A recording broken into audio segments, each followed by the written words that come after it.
जी अस्सलाम वालेकुम स्टूडेंट। हम डिस्कस करें case number 3 of an oblique triangle when three sides are given. और इसके दो मेथड है। पहला जो मेथड है हमने अभी डिस्कस किया प्रीवियस लेक्चर में कि अगर आपके पास तीन साइड्स गिवन हो तो पहले लॉ ऑफ कोसाइन अप्लाई कर लें, और सेकंड मेथड में क्या है कि आप हाफ एंगल फार्मूलाज अप्लाई कर लें। ठीक है, तो अब यहाँ पे हम पहला जो मेथड है वो अप्लाई करेंगे और उसमें लॉ ऑफ कोसाइन अप्लाई करेंगे।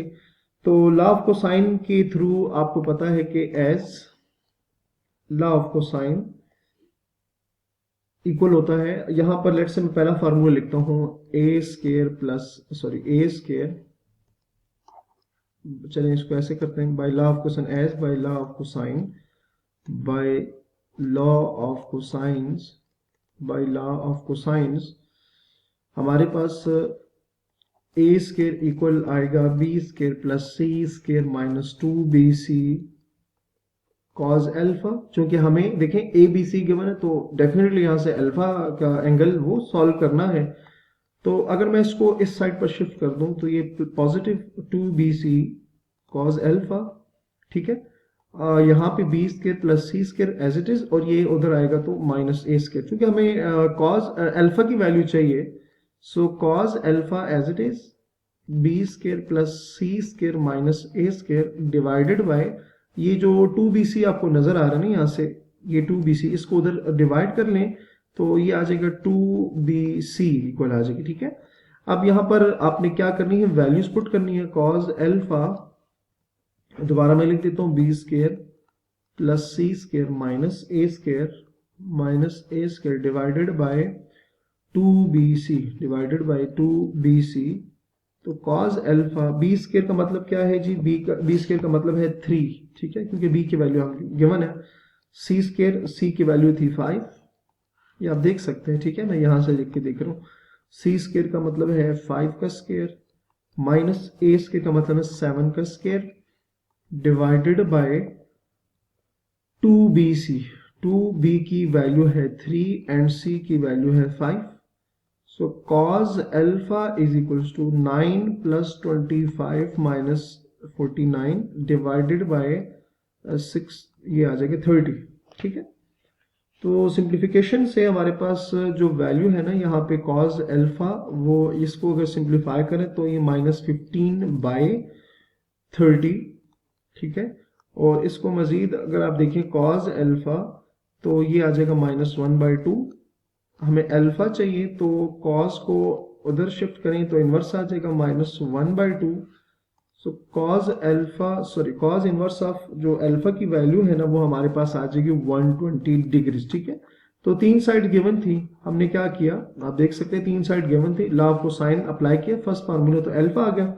अब हमें चाहिए बीटा डेफिनेटली, तो उसके लिए हम क्या करेंगे, जो कॉस लॉ ऑफ कोसाइन है उसका सेकंड फार्मूला यूज कर लेते हैं। ठीक है, तो as by law of cosines हमारे पास जो फार्मूला है वो इक्वल है B square is equals to A square plus C square minus 2ac cos beta. अच्छा जी, अब इसको इस साइड पर शिफ्ट करते हैं, लेफ्ट साइड पर, तो 2ac कॉस बीटा, ए स्केयर प्लस सी स्केयर अपनी जगह पर एज इट इज, ये उधर जाएगा तो माइनस बी स्केयर। अब चूंकि हमें कॉस बीटा की वैल्यू चाहिए तो 2ac जो है ये उस साइड पर, दोनों साइड पर डिवाइड करेंगे तो यहां से कैंसिल आउट होके उधर डिवाइड हो जाएगा, a square plus C square minus b square divided by 2ac। तो यहां अब जो वैल्यूज गिवन है वो पुट करेंगे, तो cos beta is equals to, मैं दोबारा लिख देता हूँ, c square a square minus b square divided by 2ac values put करने पे cos beta is equals to c square मतलब 5 स्केयर प्लस ए स्केयर मतलब 7 square minus b square mean 3 का स्केयर डिवाइडेड बाय 2ac। तो a का मतलब है हमारे पास 7 एंड c का मतलब है 5। ठीक है, सिंप्लीफिकेशन हमें करेंगे, cos beta is equals to 25 plus 49 square लेते जाना है एंड 9 डिवाइडेड बाय 70। ठीक है।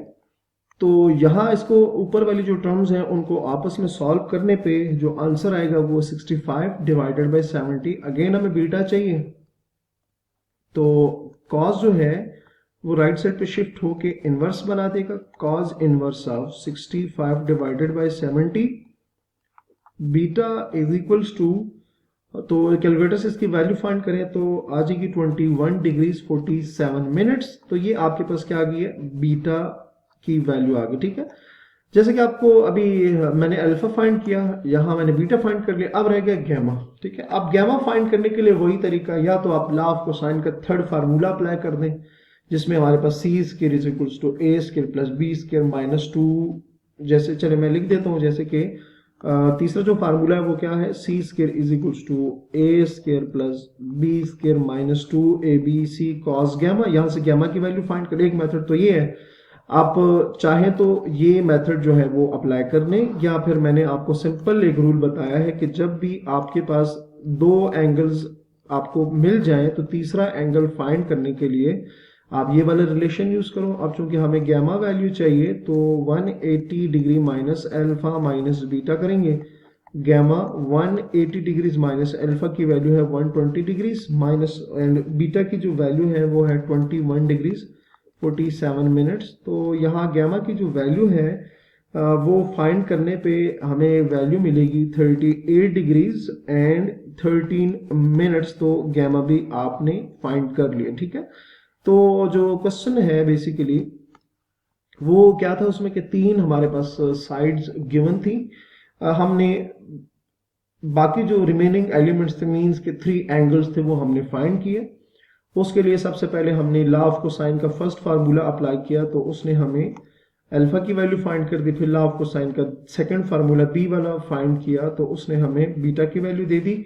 एंड देन मैंने आपको कहा कि आपके पास अब तीसरा एंगल फाइंड करने के दो ऑप्शंस हैं, या तो आप ये वाला लॉ ऑफ कोसाइन का थर्ड जो फार्मूला है वो अप्लाई करें, यहाँ से आप गैमा की वैल्यू उसी तरह से फाइंड करें जैसे मैंने भी प्रीवियस जो दो एंगल फाइंड किए वो करें, या फिर आपके पास ये रिलेशन है, ये इक्वेशन है कि alpha plus beta plus gamma is equal to 180 degree.